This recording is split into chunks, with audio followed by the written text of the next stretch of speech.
ও পূজা aunty, এই নিরামিষ soya চিলিটা কিভাবে বানালে গো? দেখে তো জিভে জল চলে আসছে, দেখতে দারুণ লাগছে।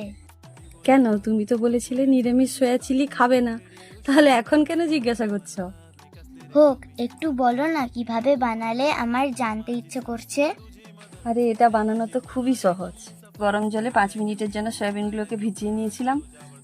তারপর সয়াবিন থেকে জল ঝরিয়ে নিয়ে ভালো করে ম্যারিনেট করে 10 মিনিট রেখে দিয়েছিলাম। কি কি দিয়ে ম্যারিনেট করলে? ম্যারিনেটের জন্য কর্নফ্লাওয়ার, ময়দা, হলুদ গুঁড়ো, লঙ্কার গুঁড়ো, গোলমরিচের গুঁড়ো, লবণ, সাদা তেল, জল দিয়ে ভালো করে ম্যারিনেট করে 10 মিনিটের জন্য রেখে দিয়েছিলাম।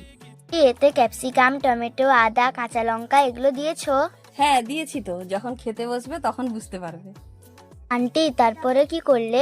এরপর ম্যারিনেট করা সয়াবিনগুলোকে তেলে ভেজে তুলে নিলাম। ওই তেলের মধ্যে লঙ্কা কুচি, গ্রেট করা আদা দিয়ে একটু নেড়ে নিয়ে ক্যাপসিকাম, টমেটো এগুলো দিয়ে আবার একটু নেড়ে নিয়েছিলাম। এরপরে soya sauce, chilli sauce, tomato sauce দিয়ে ওইগুলোকে মিশিয়ে নিয়ে ভাজা সয়াবিনগুলোকে তাতে তুলে দিয়েছিলাম। এরপরে কি করলে?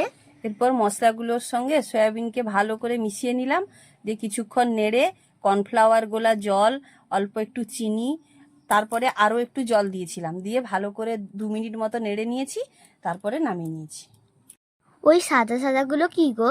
ও ওইগুলো ওইগুলো তো সাদা তিল, ওইগুলো একটু ছড়িয়ে দিয়েছিলাম যাতে দেখতে ভালো লাগে। ও আচ্ছা, বুঝলাম। তাহলে এবার আমাকে খেতে দিয়ে দাও।